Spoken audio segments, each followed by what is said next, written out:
দক্ষিণবঙ্গে আজও চরম গরম এবং অস্বস্তি। পশ্চিমী জেলায় লু এবং তাপপ্রবাহের সতর্কতা জারি। দক্ষিণবঙ্গে কাল এবং পরশু হাওয়া বদলের ইঙ্গিত। কালবৈশাখী সহ বৃষ্টিপাতের পরিমাণ বাড়বে বলে হাওয়া অফিস সূত্রে দাবি।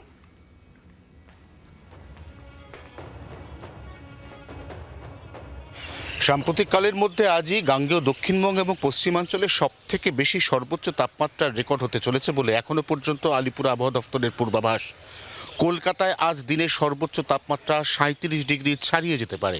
পশ্চিমাঞ্চলের একাধিক জেলায় তাপমাত্রা পৌঁছতে পারে 41-এর ঘরে।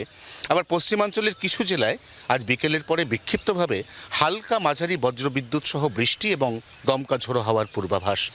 ঠিক উল্টো চিত্র উত্তরবঙ্গের ওপরের দিকের জেলা, যেখানে দার্জিলিং, কালিম্পং, আলিপুরদুয়ার, জলপাইগুড়ি এবং কোচবিহার দিনের বিভিন্ন সময় দফায় দফায় মাঝারি থেকে ভারী বৃষ্টি পেতে পারে।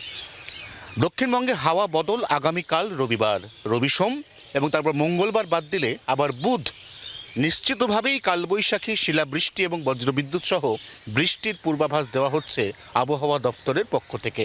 অর্থাৎ আজকের যে চরম কষ্ট, এই কষ্ট লাঘব হতে পারে আগামীকাল থেকেই, এমনই আশার পূর্বাভাস আবহাওয়া দফতরের। 24 ঘন্টার জন্য ক্যামেরায় অরিন্দমের সঙ্গে অয়ন, কলকাতা।